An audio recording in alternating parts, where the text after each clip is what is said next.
Hi hello friends, welcome to my channel. ನಾನಿವತ್ತು ತುಂಬ ಸಿಂಪಲ್ಲಾಗಿ ಮನೇಲಿ ಮೆಂತೆ ವೆಜ್ ಬಿರಿಯಾನಿ ಮಾಡೋದನ್ನು ತೋರಿಸ್ಕೊಡ್ತಾ ಇದ್ದೀನಿ. ಮೆಂತೆ ಸೊಪ್ಪಲ್ಲಿ ತುಂಬ ವೆರೈಟಿ ಮಾಡ್ಕೋಬೋದು. ಹಾಗಾದರೆ ಈ ಮೆಂತೆ ವೆಜ್ ಬಿರಿಯಾನಿ ಹೇಗೆ ಮಾಡೋದು, ಇದಕ್ಕೆ ಏನೇನೆಲ್ಲ ಇಂಗ್ರೀಡಿಯೆಂಟ್ಸ್ ಬೇಕು ಅಂತಂದೇಳಿ ಒಂದ್ಸಲ ಚೆಕ್ ಮಾಡೋಣ. ಇದನ್ನು ಮಾಡೋದು ಸಹ ಅಷ್ಟೇ ಸುಲಭ. ಈ ರೆಸಿಪಿ ಮಾಡೋದಕ್ಕೆ ಅಂತಂದೇಳಿ ನಾನು ಸ್ವಲ್ಪ ಬೆಳ್ಳುಳ್ಳಿ, ಕೊತ್ತಂಬರಿ ಹಾಗೆ ಶುಂಠಿ ಇಷ್ಟನ್ನು ತೊಗೊಂಡಿದ್ದೀನಿ. ಇದನ್ನು ತರಿಯಾಗಿ ರುಬ್ಕೋಬೇಕಾಗುತ್ತೆ. ಸಣ್ಣ ಎಲ್ಲ ರುಬ್ಬೋದೆಲ್ಲ ಏನು ಬೇಡ, ಈ ಅಳತೆಗೆ ರುಬ್ಕೊಂಡ್ರೆ ಸಾಕಾಗುತ್ತೆ ನೋಡಿ. ಇದಕ್ಕೆ ಈಗ ಒಗ್ಗರಣೆ ಮಾಡೋದಕ್ಕೆ ಅಂತಂದೇಳಿ ನಾನಿಲ್ಲಿ ಒಂದು 3 ಪಲಾವ್ ಎಲೆ, ಒಂದು 3 ಚಕ್ಕೆ ಪೀಸು, 4 ಏಲಕ್ಕಿ, ಒಂದೆರಡು ಮರಾಠಿ ಮೊಗ್ಗು, ಒಂದು ಚಕ್ರದ ಮೊಗ್ಗು, ಒಂದು 6 ಲವಂಗ, ಒಂದು 8 ಮೆಣಸು ಇಷ್ಟನ್ನು ತೊಗೊಂಡಿದ್ದೀನಿ. ಈಗ ಆಲ್ರೆಡಿ ಒಲೆ ಮೇಲೆ ಒಂದು ಪಾತ್ರೆಯಲ್ಲಿ ನಾನು ಎಣ್ಣೆ ಬಿಸಿ ಆಗೋದಕ್ಕೆ ಇಟ್ಟಿದ್ದೆ. ಅದು ಸ್ವಲ್ಪ ಬಿಸಿ ಆಗಿದ್ದಾದಮೇಲೆ ಈ ಮಸಾಲೆ ಪದಾರ್ಥಗಳನ್ನೆಲ್ಲ ಹಾಕಿಬಿಟ್ಟು ಸ್ವಲ್ಪ ಫ್ರೈ ಮಾಡ್ತಾಯಿದ್ದೀನಿ. ಇದು ಸ್ವಲ್ಪ ಫ್ರೈ ಆಗಿದ್ದಾದಮೇಲೆ ಒಂದೆರಡು ಈರುಳ್ಳಿನ ಈ ರೀತಿ ಸಣ್ಣದಾಗಿ ಕಟ್ ಮಾಡ್ಕೊಂಡ್ಬಿಟ್ಟು ಹಾಕ್ಕೊಂಡಿದ್ದೀನಿ. ನಿಮಗೆ ಬೇಕು ಅಂತಂದರೆ ಉದ್ದುದ್ದ ಸಹ ಕಟ್ ಮಾಡಿ ಹಾಕ್ಕೋಬೋದು. ಈ ರೀತಿ ಸ್ವಲ್ಪ ಫ್ರೈ ಆಗಿದೆ ನೋಡಿ. ಇದು ಸ್ವಲ್ಪ ಫ್ರೈ ಆಗಿದ್ದಾದಮೇಲೆ ಒಂದು 4 ರಿಂದ 5 ಹಸಿಮೆಣ್ಸಿನ್ಕಾಯಿನ ಹಾಕ್ಬಿಟ್ಟು ಫ್ರೈ ಮಾಡ್ತಾಯಿದ್ದೀನಿ. ಬೇಕು ಅಂತಂದರೆ ನೀವು ಹಸಿಮೆಣ್ಸಿನ್ಕಾಯಿನೂ ಸಮೇತ ರುಬ್ಕೋಬೋದು. ನಾನು ಅದನ್ನು ರುಬ್ಕೊಂಡಿಲ್ಲ. ಈಗ ನಾನು ರುಬ್ಕೊಂಡು ಇಟ್ಕೊಂಡಿದ್ನಲ್ಲ ಆ ಮಸಾಲೆ ಪದಾರ್ಥಗಳನ್ನ ಸಮೇತ ನಾನು ಇದರಲ್ಲಿ ಸೇರಿಸ್ಕೊಂಡಿದ್ದೀನಿ.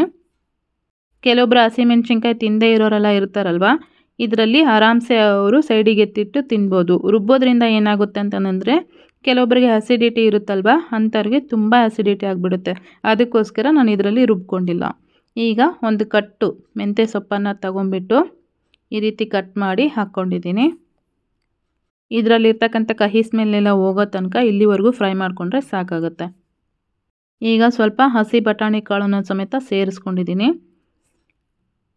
ನಿಮಗೆ ಫ್ರೆಶ್ ಆಗಿ ಏನಾದರೂ ಸಿಕ್ಕರೆ ಅದನ್ನು ಸಮೇತ ಸೇರಿಸ್ಕೋಬೋದು, ತುಂಬ ಚೆನ್ನಾಗಾಗುತ್ತೆ. ಈಗ ಒಂದು 1/4 ಟೀ ಸ್ಪೂನ್ನಷ್ಟು ಅರಿಶಿನ ಪುಡಿನೂ ಸಮೇತ ಹಾಕ್ಕೊಂಡಿದ್ದೀನಿ. ಹಾಗೆಯೇ ಒಂದು ಇಡಿಯಷ್ಟು ಪುದೀನ ಸೊಪ್ಪು ಇಷ್ಟನ್ನು ಸೇರಿಸ್ಕೊಂಡು ಒಂದು 2 ನಿಮಿಷ ಇದನ್ನು ಫ್ರೈ ಮಾಡ್ಕೋಬೇಕು. ಇದು ಸ್ವಲ್ಪ ಫ್ರೈ ಆಗಿದ್ದಾದಮೇಲೆ ಒಂದು 2 ಟೊಮೊಟೊನ ಉದ್ದ ಕಟ್ ಮಾಡ್ಕೊಂಡ್ಬಿಟ್ಟು ಇದಕ್ಕೆ ಸೇರಿಸ್ತಾ ಇದ್ದೀನಿ.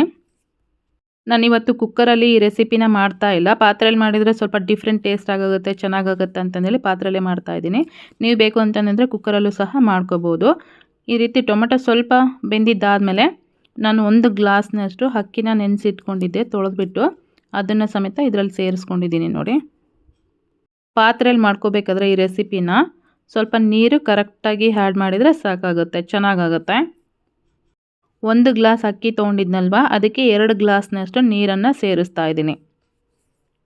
ಆಲ್ರೆಡಿ ಮಸಾಲೆ ಒಳಗೂ ಸಮೇತ ಸ್ವಲ್ಪ ನೀರಿನಂಶ ಇರುತ್ತಲ್ವ, ನೀರು ಸ್ವಲ್ಪ ನೋಡ್ಕೊಂಡ್ಬಿಟ್ಟೆ ಹಾಕ್ಕೋಬೇಕಾಗುತ್ತೆ. ಇಲ್ಲಿ ಉಪ್ಪು ಖಾರ ಸರಿಯಾಗಿ ಆಗಿಲ್ಲ ಅಂತಂದರೆ ನಾವಿಲ್ಲಿ ಅಡ್ಜಸ್ಟ್ ಮಾಡ್ಕೋಬೋದು. ಸ್ವಲ್ಪ ಸಪ್ಪೆ ಅಂತ ಅನ್ನಿಸ್ತು ನನಗಿಲ್ಲಿ, ಸ್ವಲ್ಪ ಉಪ್ಪನ್ನು ಸೇರಿಸ್ಕೊಂಡಿದ್ದೀನಿ. ಮತ್ತು ಈಗ ಇದಕ್ಕೆ ಒಂದು ಅರ್ಧ ಹೋಳಷ್ಟು ನಿಂಬೆ ರಸನ ಸೇರಿಸ್ತಾ ಇದ್ದೀನಿ.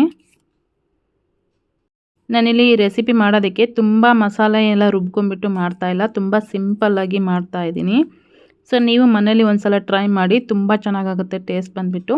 ಸ್ವಲ್ಪ ಕುದಿ ಬಂದಿದ್ದಾದಮೇಲೆ ನಾನು ಒಂದು ಮುಚ್ಚಳಿಕೆ ಮುಚ್ಕೊಂಡ್ಬಿಟ್ಟು ಒಂದು 5 ರಿಂದ 6 ನಿಮಿಷ ಅದನ್ನು ಬೇಯಿಸ್ತಾ ಇದ್ದೀನಿ ನೋಡಿ. ಈ ರೀತಿ ಎಲ್ಲ ಬಾಯ್ಲ್ ಆಗ್ತಾಯಿದೆ. ಪಾತ್ರೆಯಲ್ಲಿ ನಾವು ಇಂಥ ರೆಸಿಪಿಗಳು ಮಾಡ್ಕೋಬೇಕಾದ್ರೆ ಸ್ವಲ್ಪ ಮಧ್ಯದಲ್ಲೆಲ್ಲ ನೋಡ್ಕೋಬೇಕಾಗುತ್ತೆ ಈ ರೀತಿ, ಇಲ್ಲಾಂದರೆ ತಳ ಹಿಡಿದು ಬಿಡುತ್ತೆ. ಕುಕ್ಕರಲ್ಲಿ ಮಾಡಬೇಕಾದ್ರೆ ನಾವು ಲಾಕ್ ಮಾಡಿಟ್ರೆ ಮುಗೀತು, ಅದು ಮತ್ತೆ 1-2 ವಿಸಿಲ್ ಬಂದಾಗ ತೆಗೆದುಬಿಡ್ತೀವಿ. ಇಲ್ಲಿ ಹಂಗಾಗಲ್ಲ. ಸೊ ಅವಾಗವಾಗ ನಾವು ಈ ರೀತಿ ನೋಡ್ಕೊಂಬಿಟ್ಟು ತಿರುಗಿಸ್ಕೋಬೇಕಾಗತ್ತೆ ನೋಡಿ. ಇದರಲ್ಲಿರ್ತಕ್ಕಂಥ ನೀರೆಲ್ಲ ಕಂಪ್ಲೀಟಾಗಿ ಹೋಗ್ಬಿಡ್ಬೇಕು, ಅಲ್ಲಿವರೆಗೂ ನಾವು ಇದನ್ನು ಈ ರೀತಿ ಬೇಯಿಸ್ಕೋಬೇಕಾಗತ್ತೆ. ನೀರೆಲ್ಲ ಹೋಗಿದ್ದಾದಮೇಲೆ ಒಂದು ಮುಚ್ಚಳಿಕೆ ಮುಚ್ಕೊಂಡ್ಬಿಟ್ಟು ಸಿಮ್ಮಲ್ಲಿಟ್ಟು ಒಂದು 3 ರಿಂದ 4 ನಿಮಿಷ ಬಿಟ್ಬಿಟ್ರೆ ಅನ್ನ ಎಲ್ಲ ನೀಟಾಗಿರುತ್ತೆ. ಈ ರೀತಿ ಆಗಿದೆ ನೋಡಿ ರೈಸ್ ಬಂದುಬಿಟ್ಟು. ಯಾವಾಗಲೂ ಕುಕ್ಕರಲ್ಲೇ ಮಾಡ್ತಾ ಇರ್ತೀರಲ್ವ, ಸೊ ಡಿಫ್ರೆಂಟಾಗಿರುತ್ತೆ. ಪಾತ್ರೆಯಲ್ಲೂ ಸಹ ಒಂದು ಸಲ ಟ್ರೈ ಮಾಡಿ, ತುಂಬ ಚೆನ್ನಾಗಾಗುತ್ತೆ ಟೇಸ್ಟ್ ಬಂದುಬಿಟ್ಟು. ಫೈನಲಾಗಿ ಇವತ್ತಿನ ಈ ವಿಡಿಯೋ ನಿಮಗೆಲ್ರಿಗೂ ಇಷ್ಟ ಆಗಿದೆ ಅನ್ಕೋತೀನಿ. ಇಷ್ಟ ಆಗಿದ್ದರೆ ಈ ವಿಡಿಯೋ ಶೇರ್ ಮಾಡೋದನ್ನು ಸಹ ಮರಿಬೇಡಿ. ಯಾರೆಲ್ಲ ಇನ್ನೂ ನಮ್ಮ ಚಾನಲನ್ನು ಸಬ್ಸ್ಕ್ರೈಬ್ ಮಾಡಿಲ್ಲ ಅವರು ಈಗಲೇ ಸಬ್ಸ್ಕ್ರೈಬ್ ಮಾಡ್ಕೊಳ್ಳಿ ಅಂತ ಹೇಳ್ತಾ, ಸೊ ಥ್ಯಾಂಕ್ ಯು.